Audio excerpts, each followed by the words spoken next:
aonde está o nosso coração? Porque muitas vezes, mesmo dentro da igreja, as impressões lá fora podem parecer mais fortes. Se a gente estiver na janela. Se a gente se colocar na posição do isolamento. E sabe de uma coisa? Existem toxinas emocionais que às vezes inclinam o nosso coração para a janela. Decepções, desilusões. Talvez quando colocamos expectativas em homens e nos frustramos. Questões emocionais que vão, parece que inclinando o nosso coração e o isolamento vai batendo, você vai cada vez mais em direção da janela. Toxinas emocionais que vai fazendo o seu coração esfriar, gelar. E aí parece que a palavra não faz mais sentido, parece que o culto está frio, parece que o pastor não te olha mais, o pastor não te vê mais, o pastor não te cumprimenta mais. E as impressões externas parecem que ficam melhores, mais vantajosas.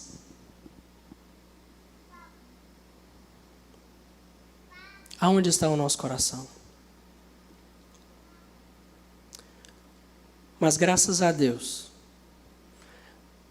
no texto que nós lemos, tem um homem chamado Paulo. E esse jovem Eutico, ele teve uma segunda chance. Porque um líder ali resolveu descer, abraçar aquele rapaz. Mesmo com o diagnóstico de morte de um médico dizendo, estava morto, Paulo abraça e diz, está vivo. Não tem diagnóstico que não possa mudar mediante o poder de Deus. Não tem palavra de morte que possa resistir mediante o poder de Deus. O médico diz, estava morto. Paulo abraça o rapaz e diz, está vivo. Está vivo. Agora, irmãos, essa é a metade da mensagem. Agora eu quero trabalhar uma outra perspectiva. Aonde está o coração da igreja?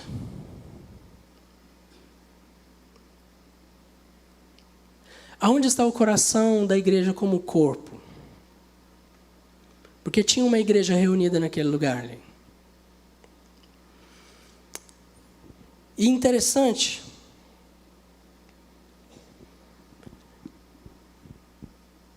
é que ninguém viu até que aquele rapaz tivesse caído. No primeiro momento eu disse o seguinte, que o rapaz escolheu a janela, assim? Mas já parou para pensar se talvez a janela foi o único lugar que sobrou para ele?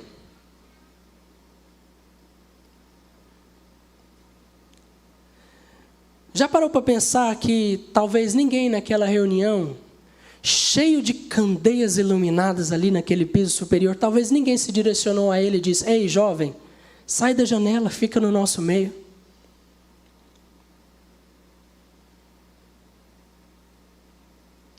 Irmãos, ali, como eu disse, era um ajuntamento de santos, estava acontecendo ali um congresso internacional ali dos discípulos.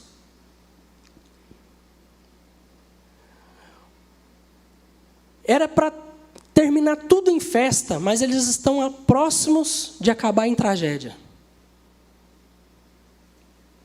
Pensa, uma morte no culto de ceia, no encerramento do congresso.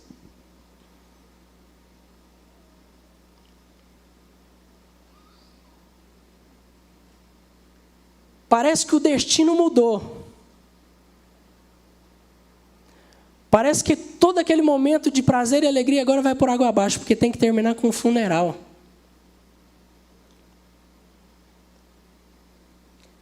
Mas sabe por que não terminou em tragédia? Sabe por que não terminou em tristeza? Porque ali tinha um homem, um líder, que como eu disse, já estava no final, já caminhando para o final da sua carreira na fé. Um homem experimentado em Deus, que já tinha discernimento suficiente do que ele deveria fazer. E no versículo 10, preste atenção. Diz assim, Paulo desceu, inclinou-se sobre o rapaz e o abraçou, dizendo: não fiquem alarmados, ele está vivo. Irmãos, quando nós vamos ler a Bíblia, nós precisamos entender que uma vírgula faz toda a diferença. Um ponto na palavra de Deus faz toda a diferença. E tem 3 verbos aqui muito importantes. Ele desce, ele se inclina e ele abraça. Sabe por que aquele congresso não termina em tragédia? Porque um líder entende que agora é hora de parar o discurso. É hora de descer, se inclinar e abraçar. Porque alguém perdeu a vida. E quando eu trago essa reflexão para nós de onde está o nosso coração como igreja, é se nós entendemos isso. Porque é muito bom vir a um culto, ouvir uma palavra, vem outro culto, ouve mais uma palavra, vem mais um culto e ouve uma palavra.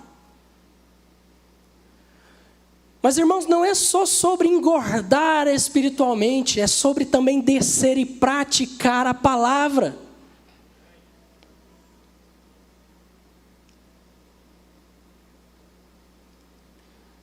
Eu me lembro daquela passagem no Monte da Transfiguração, quando Jesus está ali, aparece Elias, Moisés. Pedro chega diante de Jesus: mestre,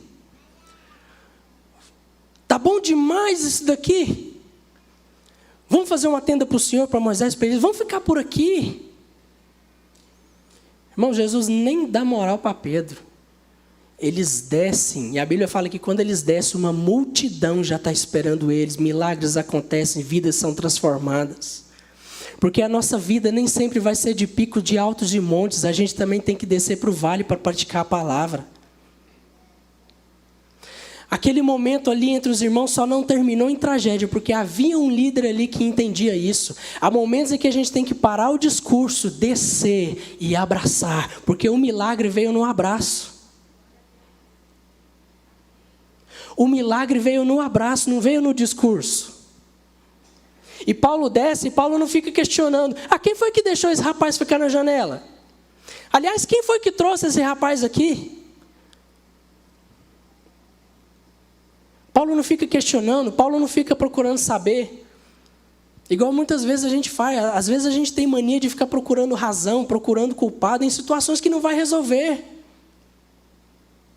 Irmãos, para quem já caiu, para quem já está morto na fé, o que salva é o amor de Deus.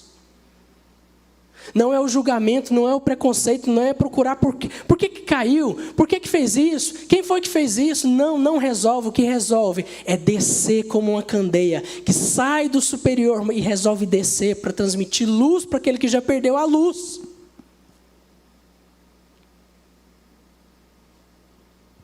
Aonde está o nosso coração como igreja?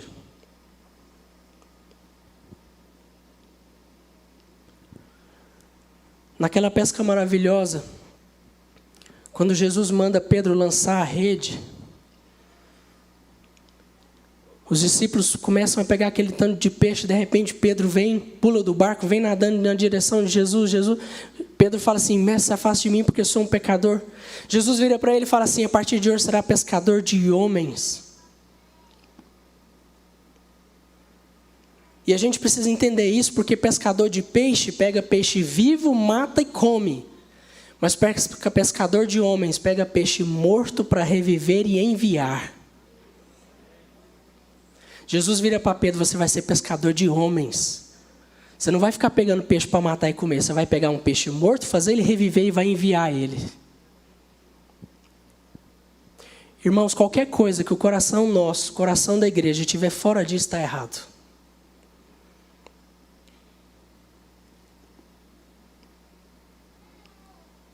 Será que você seria capaz de fazer uma oração hoje aqui e falar: Senhor, me dá alguém essa semana?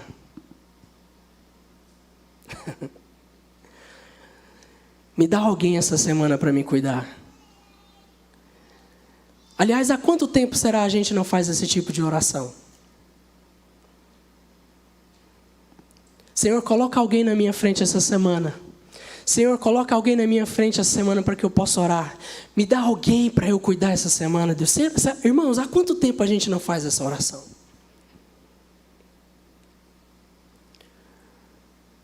Ou será que a gente só quer ficar como candeias iluminadas no piso superior?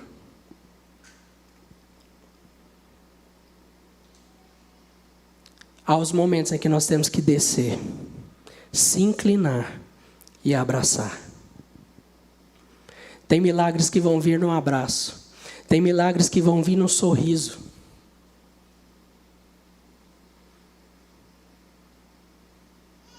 Talvez essa semana alguém que você há muito tempo não vê possa te ligar. Não ache estranho. É Deus colocando alguém para você cuidar. É Deus fazendo você descer um pouquinho para que você possa se inclinar sobre alguém e poder abraçar. Aqui está a história de um jovem, mas tem a história também de uma igreja que estava reunida e quase que termina em tragédia. Mas havia um líder ali muito preparado.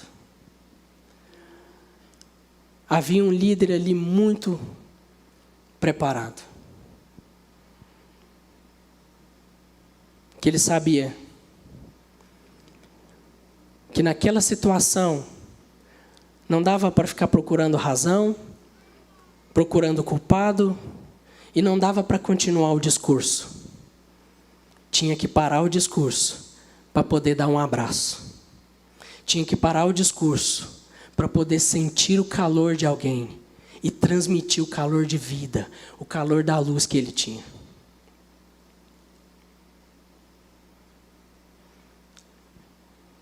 Eu queria que você ficasse de pé no seu lugar. Ministério de louvor.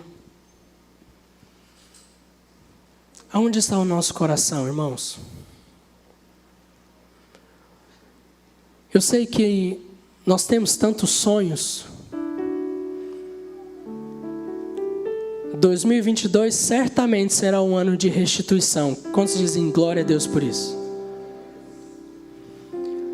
2022 certamente será um ano de restituição. Mas deixa eu te dizer algo.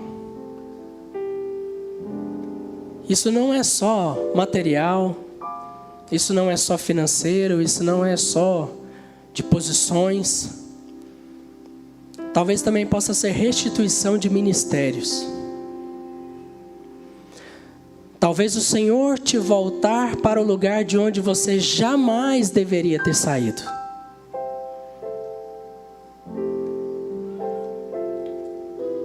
Restituição de ministérios. Restituição de vidas que talvez caíram da janela. Mas o Senhor vai usar a mim e a você, o Senhor vai usar a igreja para poder abraçar aqueles que caíram. Sem ficar procurando saber por que caiu. Por que estava lá? Não, irmãos, isso não resolve. O que resolve é o amor. O que resolve é se nós estamos dispostos a descer da nossa posição iluminada de crente, a nossa posiçãozinha iluminada, o nosso conforto gospel. E se nós estamos dispostos a abraçar alguém. É um ano de restituição, é um ano da 100ª ovelha voltar para casa. Quantos estão entendendo, irmãos? Se você entende essa palavra, feche os seus olhos. O Senhor fala muito ao meu coração. Esse ano é um ano de cura, é um ano de retorno. É um ano de pessoas sedentas retornando para a igreja. É um ano de pessoas voltando para ministérios. É um ano de pessoas sendo restituídas aos seus lugares de onde nunca deveriam ter saído um dia. Deus voltando o coração, aquecendo o coração de pessoas que talvez se esfriaram. Se esfriaram talvez por causa de uma decepção, de uma desilusão. esfriaram, escolheram o isolamento, foram para a janela, talvez por causa de uma culpa, por causa de uma dor. O Senhor vai te usar. Você será um instrumento na mão do Senhor para trazer vidas, para ganhar almas. Quantos podem dizer glória a Deus? Então comece a orar agora por você, pela sua vida, pelo seu ministério. Que o Senhor comece a entregar vidas para nós, irmãos. Que o Senhor comece a entregar vidas. Ainda essa semana Deus pode colocar alguém na sua frente. Comece a orar, igreja. Que o Senhor possa inclinar o nosso coração à vontade perfeita do Evangelho. Pai, em nome de Jesus, que a Tua palavra encontre em nosso coração agora um terreno fértil. Que a Tua palavra encontre em nosso coração agora um terreno fértil. Senhor, traz revelação daquilo que o Senhor tem para nós. Traga luz do propósito que o Senhor tem para nós como corpo de Cristo, como igreja. Aonde nós estamos? Oh, Espírito Santo. Senhor, se há alguém aqui nessa noite que talvez entrou numa posição de isolamento, Senhor, traga essa vida de volta. Restitua ministérios nessa tarde e noite.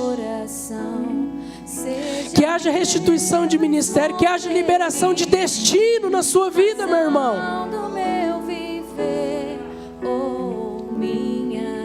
Oh, Espírito Santo, o Senhor é bom. O Senhor é bom. Oh, Espírito Santo, Tu és bom. Tu és bom, Jesus. Tu és bom.